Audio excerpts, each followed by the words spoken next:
I am Harper, 68 years old, and this is the story of my grandson Jackson, who has autism. 11 years ago, my daughter abandoned him and disappeared from our lives. Last year at 16, Jackson created an app worth $3.2 million. Just when life seemed perfect, my daughter returned with a lawyer demanding his money. I was terrified when our lawyer whispered we might lose everything. Then Jackson calmly said something that changed everything. If you are watching from a place where you have a loved one with autism, please comment below and subscribe to hear more stories about the hidden strength within us all. My daughter Natalie was always the smart one, beautiful with her honey blonde hair and quick wit, but impulsive in ways that worried me. She married young to Brian, her college sweetheart, and had Jackson when she was just 24. I remember thinking she was too young, but the joy on her face when she first held him made me push those concerns aside. The day Jackson was born was unseasonably warm for October in Maine. The hospital room was filled with yellow roses from Brian, and Natalie looked radiant despite the 18 hours of labor. Jackson was a beautiful baby with a full head of dark hair, unlike both his parents, and eyes that seemed to take in everything around him. We all took turns holding him, making grand predictions about his future. Brian was convinced he would be a baseball player. Natalie thought he might become a writer like her. I just hoped he would be happy. The first 2 years were relatively normal. Jackson was quiet but seemed to be developing well enough. Then things began to change. While other children his age were forming simple sentences, Jackson remained silent. He rarely made eye contact, preferring to stare at spinning objects for hours. He would rock back and forth when upset, which seemed to happen more frequently as he grew older. Natalie initially dismissed my concerns. "Mom Einstein didn't talk until he was 4, she would say. Jackson is just taking his time. But when their pediatrician suggested they see a specialist, the reality became harder to ignore. The diagnosis came shortly after his 3rd birthday autism spectrum disorder. The specialist explained that Jackson would need early intervention therapy and possibly special education. While I immediately began researching everything I could about autism, Natalie and Brian seemed frozen in denial. "There is nothing wrong with my son," Brian would shout during their increasingly frequent arguments. "He just needs more time. These doctors are too quick to label kids these days." Natalie wavered between denial and despair. Some days she would throw herself into researching alternative treatments, convinced she could fix Jackson. Other days, she would barely get out of bed, overwhelmed by what the future might hold. Their marriage, already strained by financial troubles, and Brian's drinking, couldn't withstand the added pressure. The night Brian left, I got a hysterical call from Natalie. I drove through a snowstorm to find her sitting on the kitchen floor, surrounded by broken dishes, Jackson rocking silently in the corner. "He said he never signed up to raise a broken kid," she sobbed into my shoulder. "He said he wanted a normal family." I moved in temporarily to help watching as Natalie grew increasingly detached from Jackson. She would flinch when he had meltdowns, leaving me to calm him. She stopped trying to engage with him, viewing each failed interaction as further proof she was inadequate as a mother. 6 months after Brian left on a rainy Tuesday night in April, the doorbell rang. I opened it to find Natalie soaking wet with Jackson half asleep in her arms and a small suitcase at her feet. "I cannot do this anymore," she said, her voice hollow. "I am not cut out to be his mother. You understand him better than I do." Before I could respond, she handed me an envelope, kissed Jackson on the forehead, and walked back into the rain. Inside was a hastily written note relinquishing custody to me, along with his birth certificate and medical records. I stood in shocked silence, holding my 5-year-old grandson, watching my daughter drive away. Jackson didn't cry or call for her. He simply laid his head on my shoulder and whispered the word "home" for the first time. The following weeks were a blur of confusion and heartache. I called Natalie constantly, leaving voicemails begging her to at least talk about this decision. The few text messages I received were coldly practical, She had moved to Chicago for a fresh start. She needed to find herself. She was convinced they would both be happier this way. When I asked if she wanted to speak to Jackson, she replied, "It is better for him if I make a clean break." I cried myself to sleep many nights, mourning the daughter I thought I knew, and fearing for the grandson I was suddenly responsible for raising. I was 57 years old, recently widowed, and now the sole guardian of a child with special needs. I had no idea how I would manage, but I knew one thing with certainty: I would not abandon Jackson the way both his parents had. Becoming the guardian of an autistic 5-year-old at my age was never in my retirement plan. I had imagined traveling, taking up painting again, maybe even dating. Instead, I was thrust back into parenthood with a child who had very specific needs I knew almost nothing about. The first challenge was finding the right professionals to help us. I spent hours researching autism specialists, occupational therapists, speech therapists, and special education programs. Our small town in Maine had limited resources, which meant long drives to Portland several times a week for Jackson's appointments. Each specialist seemed to have different advice, different methods, different expectations. Some were pessimistic about Jackson's future, others cautiously optimistic. Children like Jackson can make remarkable progress with the right support, Dr. Martinez, his developmental pediatrician, told me. But it requires consistency, patience, and resources. Resources became our biggest struggle. I had planned to work another 5 years before retirement, but Jackson needed someone home with him. His meltdowns at his previous daycare had resulted in them asking us not to return. So I took early retirement from my job as an administrative assistant at the local community college, accepting a significantly reduced pension. My savings meant to supplement that pension were quickly directed toward Jackson's therapies. Insurance covered some, but many of the most helpful interventions were considered experimental and came with hefty out-of-pocket costs. I sold my car for something older and less reliable. I learned to cut corners on everything except Jackson's care. The emotional toll was even greater than the financial one. Jackson struggled with sleep, often waking throughout the night, disoriented and distressed. I became accustomed to functioning on 3 or 4 hours of broken sleep. His meltdowns could be triggered by seemingly random things: a change in routine, a particular sound, a food with the wrong texture. During these episodes, he would sob uncontrollably, sometimes hitting himself or banging his head against the wall. It took months to learn how to help him through these moments. Loneliness crept in during those early years.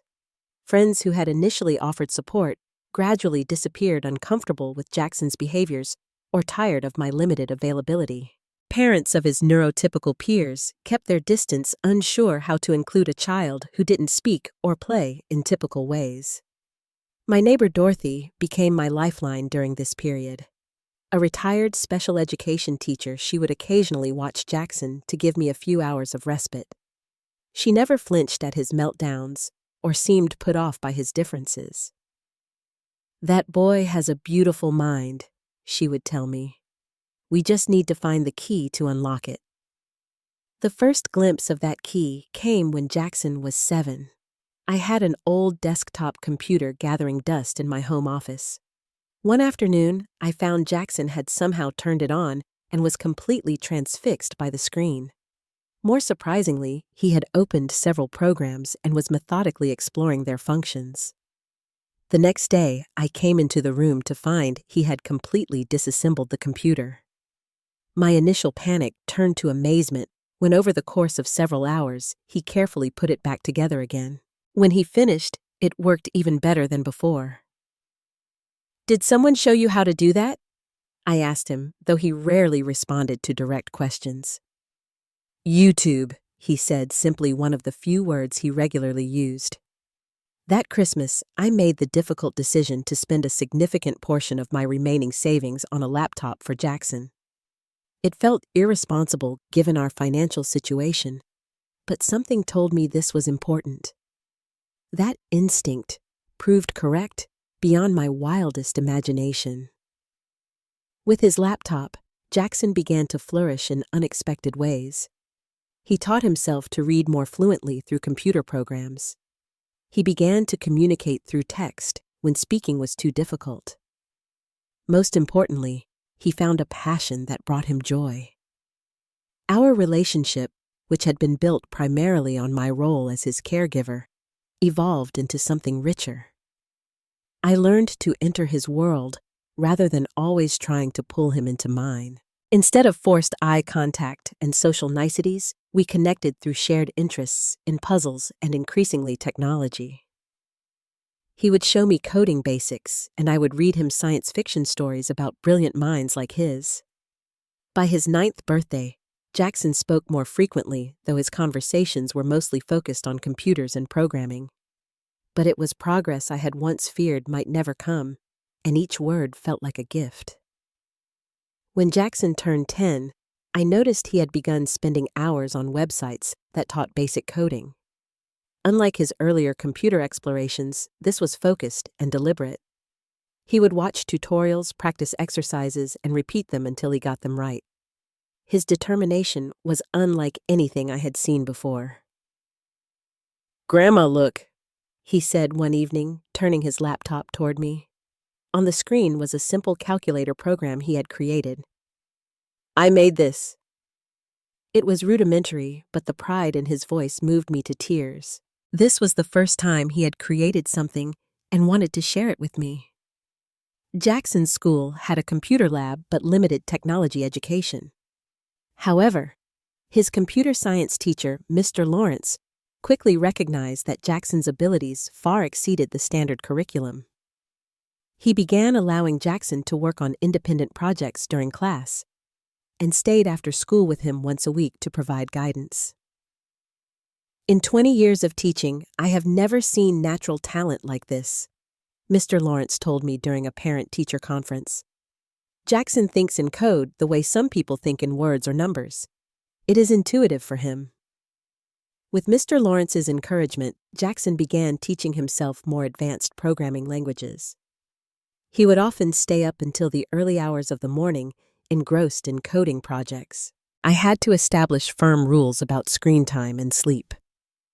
Though enforcing them was difficult, when I saw how much joy and purpose programming brought him. "You need sleep for your brain to process what you are learning," I would explain using the logical framework he responded to best. 10 more minutes. He would negotiate, rarely looking away from the screen. "Almost finished this function." Our biggest challenges came from the school system, which struggled to accommodate Jackson's uneven development. He excelled in math and anything computer-related, but still struggled with language arts and social studies. Some teachers viewed his technology focus as an obsession to be managed rather than a strength to be nurtured. During one particularly frustrating IEP meeting, the school psychologist suggested limiting Jackson's computer time to force him to develop other interests. "That would be like taking away a musical prodigy's instrument," I argued, surprising myself with my vehemence. Computers aren't just a fixation for Jackson. They're his means of connecting with the world. After months of advocacy and numerous meetings, we finally secured an individualized education plan that allowed Jackson more time in the computer lab and modified expectations for subjects he struggled with.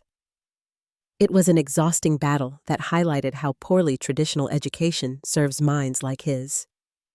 Around this time, Jackson began creating simple applications that helped with our daily life. The first was a medication reminder app that would alert me when it was time to take my blood pressure pills, something I frequently forgot. Then came a visual schedule app that helped him navigate his day with less anxiety. These programs were simple but useful, showing his growing understanding of how technology could solve real-world problems. As Jackson approached his 14th birthday, Mr. Lawrence suggested he join a programming group for teens that met at the local library. I was hesitant, knowing how Jackson struggled in social settings, but he surprised me by agreeing to try. The group became an unexpected source of friendship for Jackson. While he still struggled with typical social interaction, he could communicate fluently when the conversation centered on coding. For perhaps the first time, he was among peers who valued his talents and didn't focus on his differences. That spring, the group entered a regional programming competition for high school students. Though several years younger than most participants, Jackson's team won third place for an app that helped users identify local plants through photo recognition. Watching him accept the award, awkwardly avoiding the presenter's handshake, but beaming with pride, I felt a surge of emotion that's difficult to describe.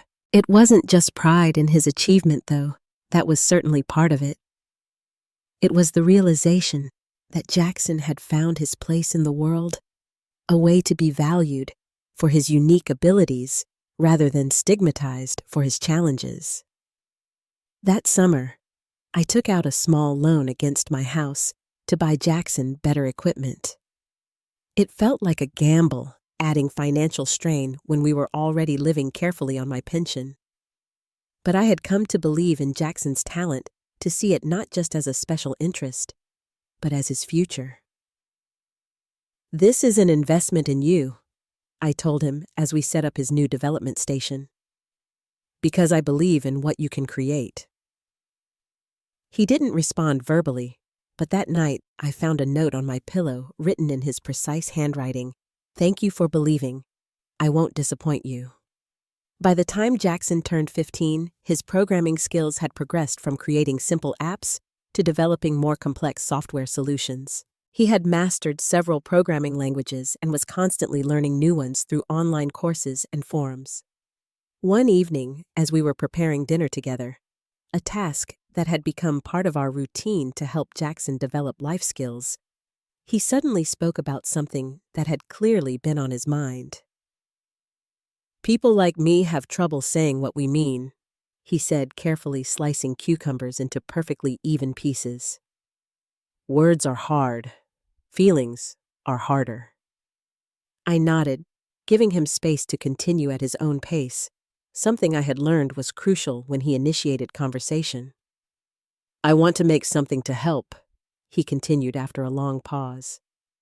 "An app that translates feelings into words and words into pictures, for people who think differently." That conversation was the beginning of what would become SpeakBridge, Jackson's app designed to help people with autism and other communication difficulties express their needs, wants, and feelings. The concept was both simple and revolutionary. It would translate images and emotional cues into words and conversely turn abstract concepts into visual representations that made sense to those who thought in pictures rather than language.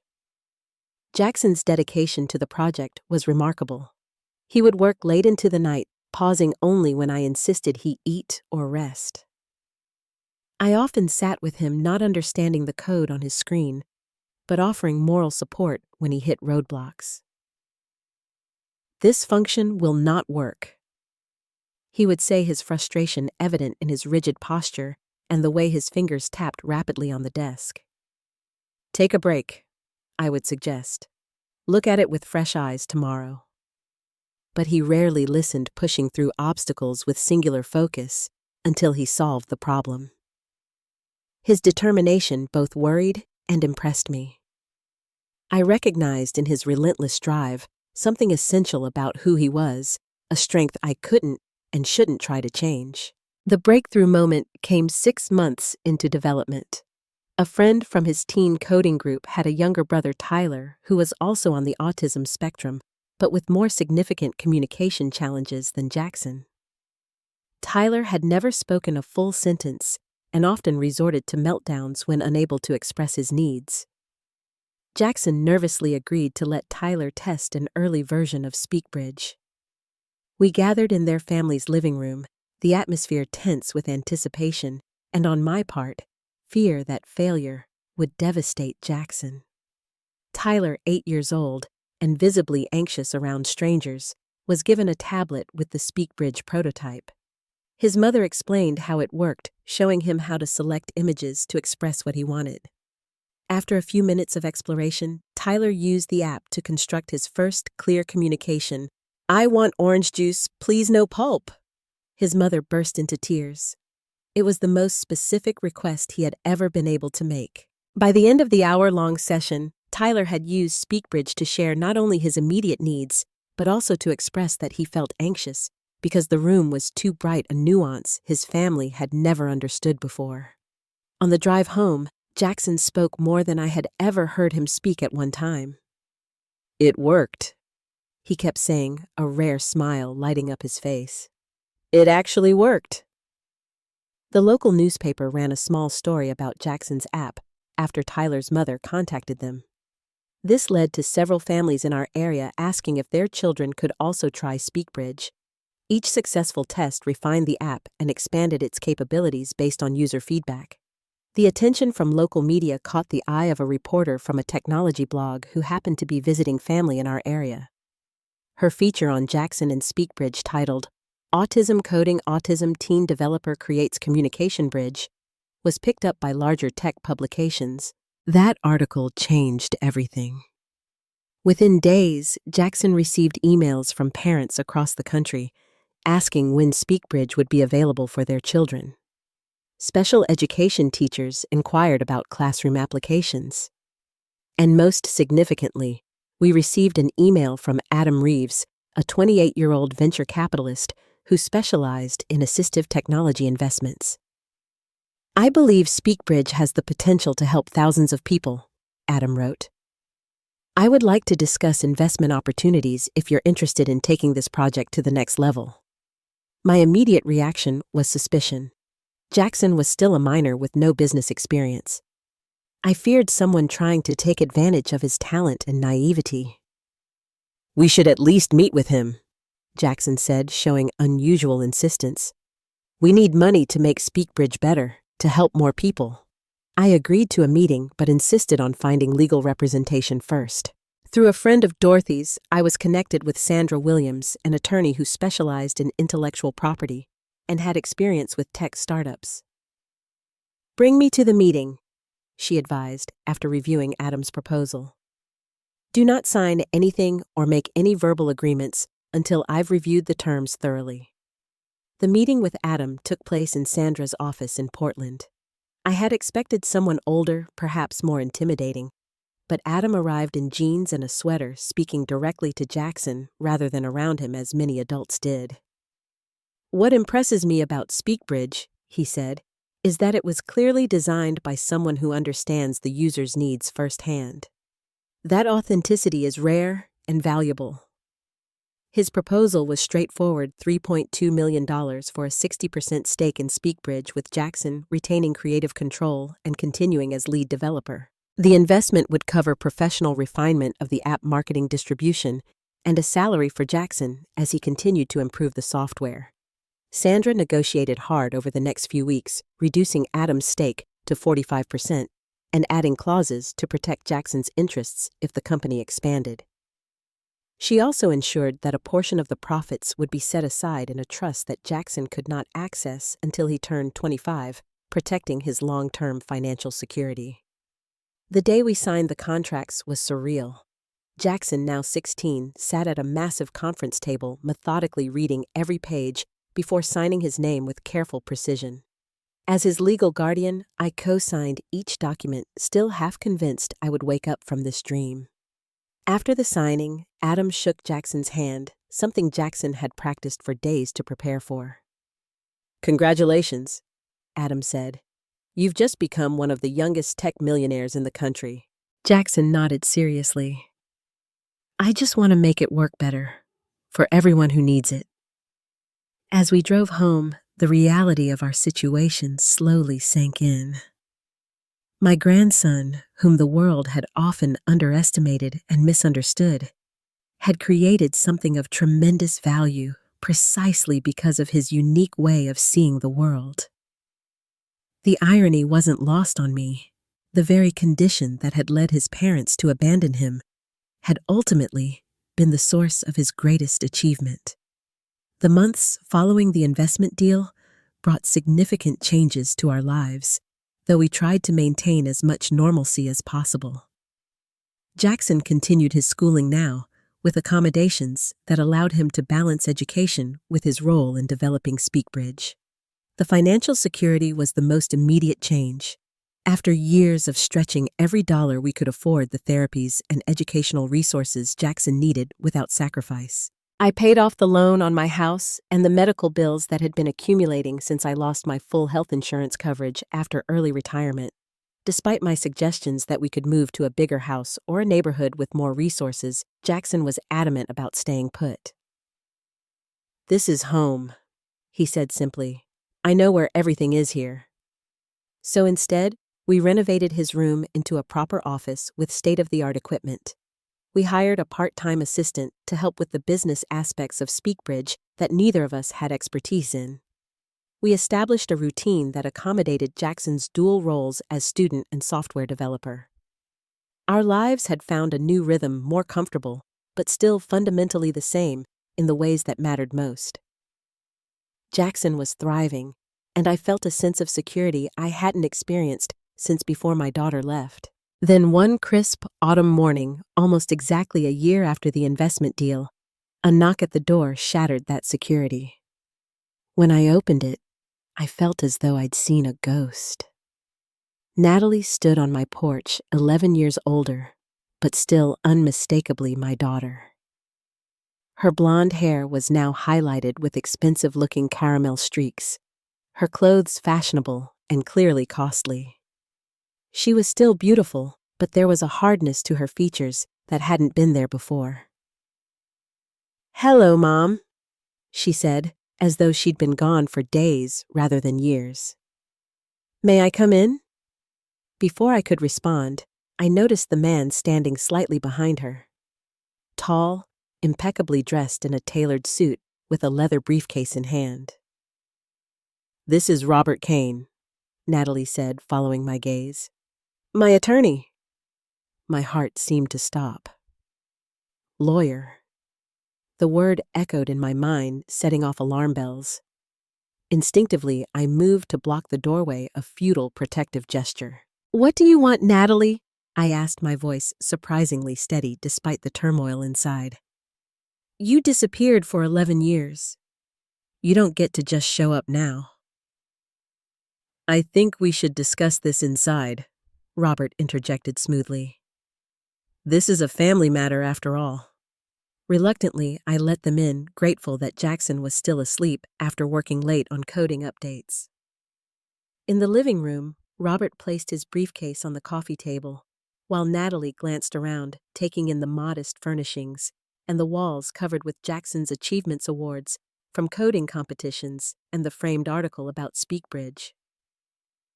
"I see my son has done well for himself," she said, an odd note in her voice that I couldn't quite place. Pride. Resentment. Calculation. "No thanks to you," I replied sharply. "What exactly brings you here after all this time?" Robert cleared his throat. "Ms. Campbell has recently become aware of Jackson's considerable financial success with his app development. As his biological mother, she believes she is entitled to compensation for her parental rights." The rage that swept through me was unlike anything I had ever experienced. It took everything I had not to physically remove them from my house. "Parental rights," I sputtered. "She abandoned him, left a 5-year-old with autism on my doorstep with a note never called, never visited, never sent so much as a birthday card." "Mom, I was young and overwhelmed," Natalie said, her practiced sympathy not reaching her eyes. "I did what I thought was best for Jackson at the time. I couldn't provide what he needed then, but I've grown. I want to be part of his life now." "Now that he's worth millions?" I said flatly. "What a coincidence." Before Natalie could respond, I heard a sound from the hallway. Jackson stood there in his pajamas, his face pale, body rigid with anxiety. "Jackson," Natalie said, rising from her seat with a smile that appeared genuine but felt calculated. "Look how you've grown. Do you remember me?" Jackson didn't respond. His eyes darted around the room, not settling on any of us, his fingers beginning to twitch in the way they did when he was experiencing sensory overload. Without a word, he turned and fled to his room. The sound of his door locking echoed through the suddenly silent house. "He needs time," Natalie said, as though she had any idea what her son needed. "This is a lot to process." Robert used the moment to open his briefcase and remove several documents. "We're prepared to file a petition for Ms. Campbell to receive at least 50% of the proceeds from Speakbridge. While there was an informal arrangement for you to care for Jackson, there was never a legal termination of parental rights or formal adoption." He handed me a thick folder of legal papers, his expression professionally neutral. "The note, Ms. Campbell left, does not constitute a legal surrender of parental rights under state law. She remains Jackson's legal parent and is entitled to make decisions regarding his financial matters until he reaches majority." "Get out," I whispered, my hands shaking as I held the folder. "Get out of my house right now." "We're staying at the Marriott downtown," Robert said, placing his business card on top of the folder. "We'd prefer to settle this amicably outside of court for Jackson's sake. Please have your attorney contact me within 3 days, or we'll proceed with filing." After they left, I sat motionless on the couch, the legal papers heavy in my lap. My mind raced through the implications. Could Natalie really claim Jackson's money after abandoning him? Would the courts favor a biological mother over a grandmother, despite her absence? Would this public battle hurt Speak? Bridge's growing success? Most importantly, what would this do to Jackson, who had already experienced enough rejection and trauma? I called Sandra Williams immediately, my voice breaking as I explained the situation. She agreed to see us that afternoon. "Bring the paperwork they gave you and any documentation you have from when Natalie left Jackson with you," she instructed, "especially that note." In her office, Sandra reviewed everything with a grave expression. When she finally spoke, her words sent ice through my veins. "This is complicated, Harper. The note Natalie left isn't a legally binding document for termination of parental rights. Without formal adoption papers or a court order terminating rights, she technically remains his legal mother." "But she abandoned him," I protested, "for 11 years. Abandonment can be grounds for terminating parental rights, but it needs to be established through court proceedings which you never initiated," Sandra explained gently. "We can certainly fight this, but I need to be honest with you. We might lose this case." I felt the room spin around me. The thought that Natalie might not only re-enter our lives, but take half of what Jackson had earned through his own brilliant mind was unbearable.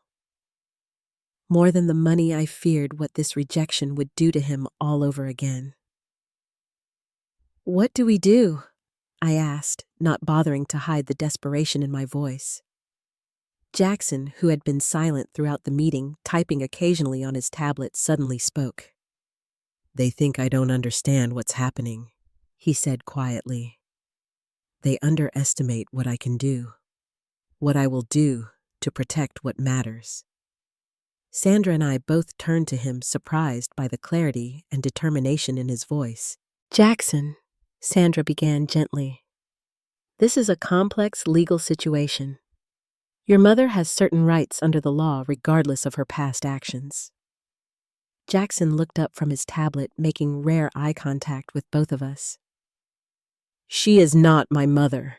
She is a stranger who shares DNA with me, and she has made a tactical error."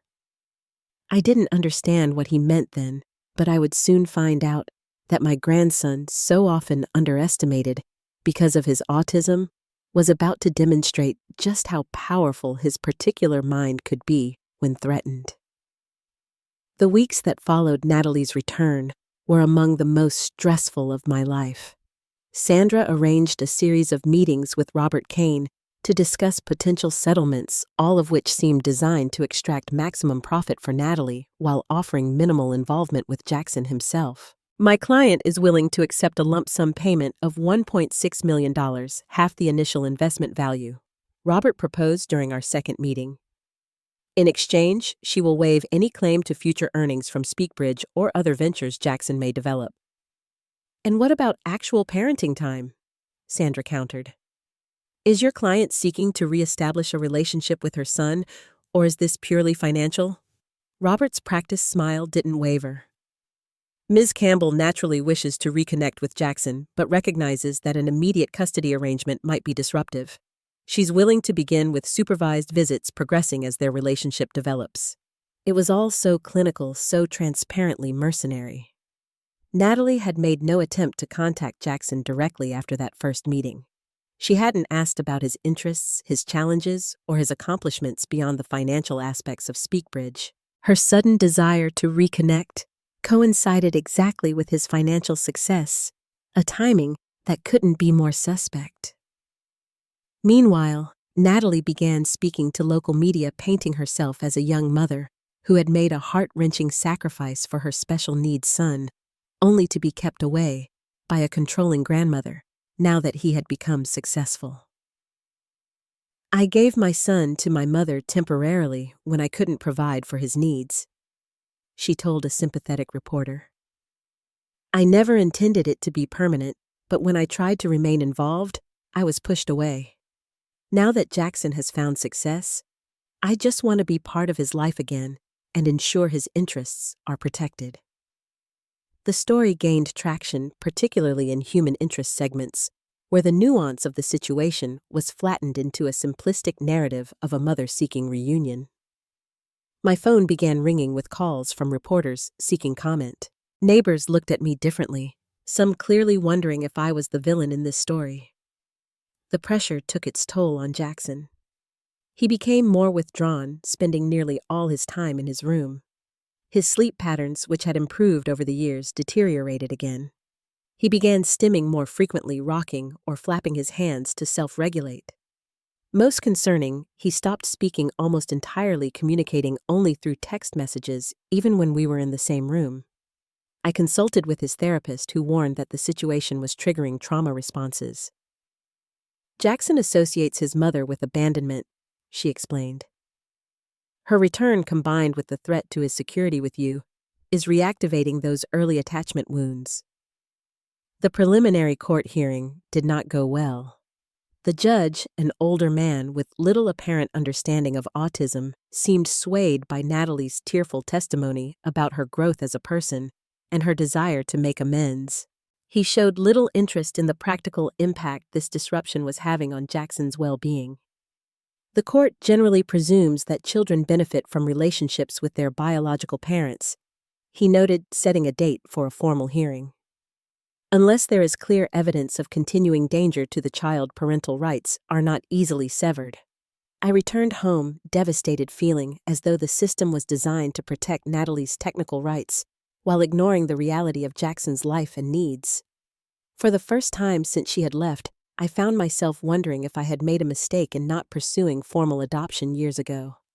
I had naively believed that her absence and my day-to-day caretaking were enough to establish our family structure.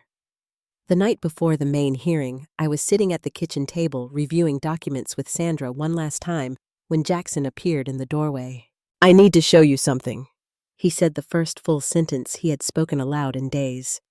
Both of you, in my room. We followed him to his bedroom, where 3 computer monitors displayed different screens of information. Jackson sat at his desk, his posture more confident than I had seen since Natalie's return. I have been researching, he said, his voice steady. Processing data, finding patterns. He pulled up a series of social media profiles, news articles, and public records on one monitor. Natalie Campbell has abandoned 3 children, not just me. Sandra and I leaned closer, shocked by what we were seeing.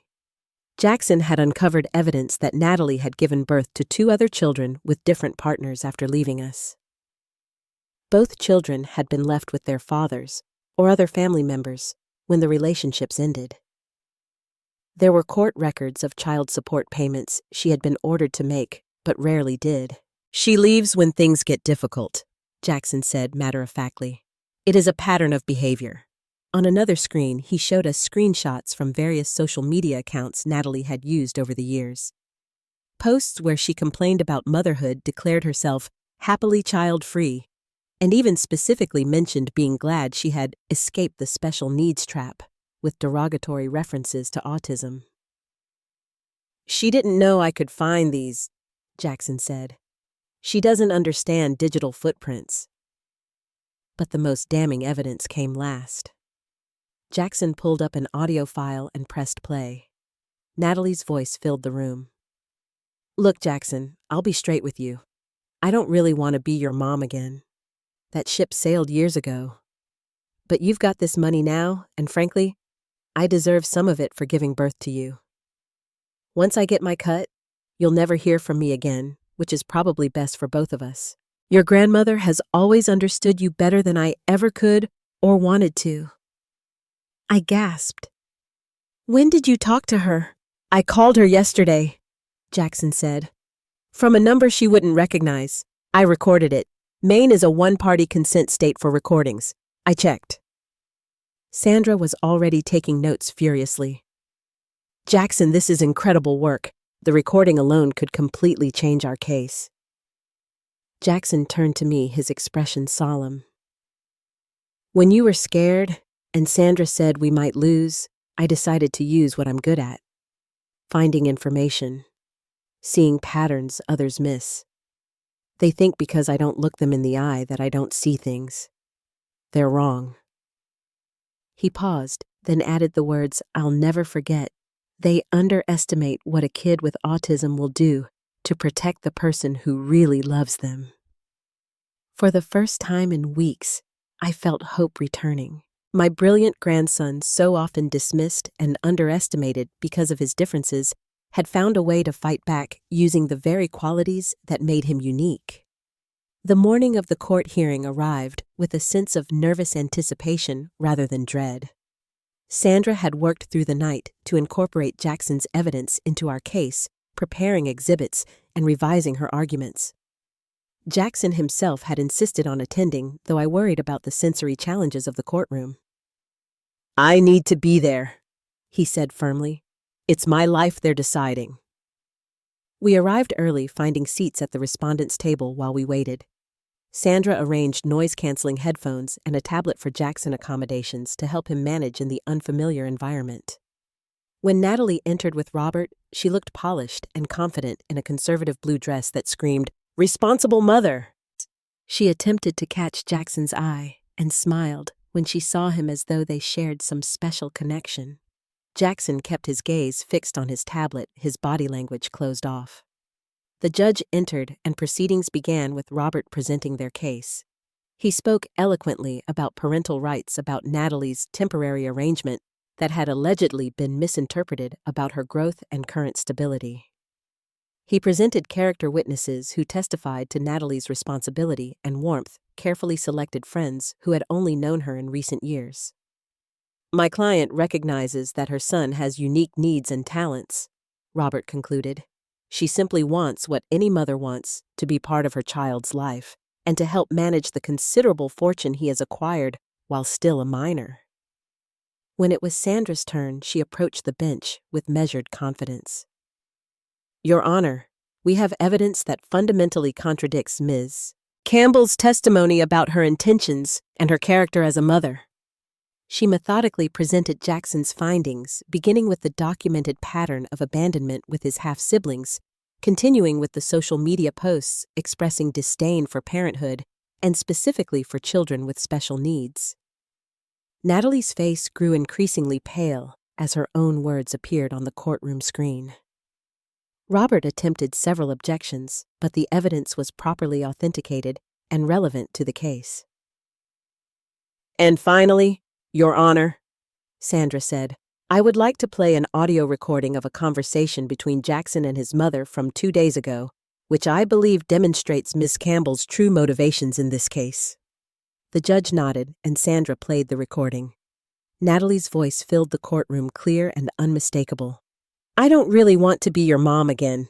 That ship sailed years ago. But you've got this money now, and frankly, I deserve some of it for giving birth to you. Once I get my cut, you'll never hear from me again." Gasps echoed through the courtroom. Natalie leaned over to whisper frantically to Robert. The judge's expression darkened as he listened. When the recording ended, the judge removed his glasses and looked directly at Natalie. "Ms. Campbell, would you like to explain this recording to the court?" Natalie stood visibly shaken. "That's taken out of context, Your Honor. I was upset and not expressing my true feelings. Jackson caught me off guard, and The context seems quite clear," the judge interrupted. "You stated explicitly that you don't wish to be a mother to Jackson, but want access to his assets." After hearing closing arguments, the judge recessed to consider his ruling. Those 30 minutes were some of the longest of my life. Jackson sat perfectly still beside me, his face unreadable, while I tried to steady my breathing and prepare for any outcome. When the judge returned, his decision was unequivocal. "Having reviewed all evidence presented, I find Ms. Campbell's petition to be without merit and potentially fraudulent in nature. The court denies all claims to Jackson Campbell's assets and earnings. Furthermore, I am granting Ms. Montgomery's counter-petition for full legal guardianship of Jackson until he reaches majority with no visitation rights for Ms. Campbell." He looked directly at Natalie. "The court also orders Ms. Campbell to pay all legal fees incurred by the respondents in this matter. This case is dismissed." The relief that washed over me was indescribable. Jackson remained outwardly calm, but I saw his hands relax from the tight fists they had been clenched in throughout the hearing. Outside the courthouse, we encountered Natalie one last time. She was arguing with Robert on the steps, clearly furious with the outcome. When she saw us, she broke away from him and approached, her composure cracking. "This isn't over," she hissed at me. "He's still my son!" Before I could respond, Jackson stepped forward. In all the years since Natalie had left, he had never spoken directly to her, not even during her brief return. Now he looked up, making deliberate eye contact, in a way that I knew was difficult for him. "I don't need you," he said, his voice quiet but steady. "But you needed me. That's your tragedy, not mine." Natalie stood frozen, speechless, perhaps for the first time in her life. Without another word, Jackson turned and walked to our car, his back straight, his steps purposeful. The drive home was silent, but not uncomfortable. When we arrived, Jackson went straight to his room, as he often did after emotionally taxing experiences. I gave him space, knowing he needed time to process everything that had happened. Later that evening, he emerged and sat beside me on the couch, something he rarely did, voluntarily, due to his sensitivity to physical proximity. "Are you okay?" I asked, resisting the urge to touch his shoulder, knowing he might find it overwhelming. He nodded. "I protected us, like you always protected me." "Yes, you did," I agreed, my voice thick with emotion. "You were incredibly brave today." Jackson was quiet for a moment, then said, "She didn't see me. Not really. She saw autism, then money. Never me." "I see you," I told him. "All of you. The challenges and the gifts." "I know," he said simply, and in those two words was a world of understanding between us. The healing process wasn't immediate or linear. Jackson still had difficult days when the trauma of abandonment and the stress of the legal battle caught up with him. But there was also a new confidence in him, a sense of agency that came from successfully defending himself and his future. 3 months after the hearing, Jackson made an announcement that surprised me. He wanted to use a portion of his earnings to establish a scholarship fund for autistic students interested in technology. He called it the Second Chance Foundation. "For kids like me," he explained, "who think differently, who need someone to believe in them." The Foundation's first initiative was to provide specialized computer equipment to special education classrooms across the state. Jackson personally helped set up the systems and train teachers on how to use them with their students. Working with the Foundation seemed to help Jackson process his own experiences. Each time he saw another child connect with technology the way he had something in him healed a little more. The boy who had once been defined by what he couldn't do was now defined by what he could create, what he could give back. A year later, we attended a major autism conference where Jackson was invited to speak about SpeakBridge, which had grown to help over 50,000 users worldwide. As I watched my grandson on stage explaining his creation with passionate precision, I reflected on the journey that had brought us here. The abandoned 5-year-old was now a confident 17-year-old entrepreneur whose unique mind had created something truly valuable. The grandmother who had feared she couldn't handle raising a child with special needs had discovered strengths she never knew she possessed. Together, we had built something rare and precious, a family defined not by conventional bonds, but by unconditional acceptance, by seeing the true person beneath the diagnosis, by believing in possibilities when others saw only limitations.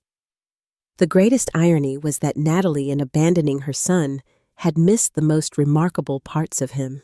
In her narrow vision of what a child should be, she had been blind to the extraordinary person Jackson was becoming. Her loss was immeasurable, though she would likely never recognize it. As for us, we had discovered that family isn't about DNA or legal definitions. It's about who stays, who sees you clearly, who believes in you when you can't believe in yourself. Jackson and I had become each other's anchors in a world that often misunderstood both of us, a grandmother too old to raise a child, and a boy too different to succeed by typical standards. Sometimes, the people who struggle to speak in conventional ways are the ones who teach us the most profound truths about love. And when they finally find their voice, their words carry a wisdom that can change not just their world, but ours as well. If you have a loved one with autism in your life, I would love to hear your story in the comments below. How have they surprised you with their unique gifts? Please subscribe to our channel for more stories about finding strength in unexpected places, and share this video with someone who needs a reminder that different isn't less. It's just different. Thank you for being part of our journey, and remember that sometimes the most powerful thing we can do for another person is simply to see them as they truly are.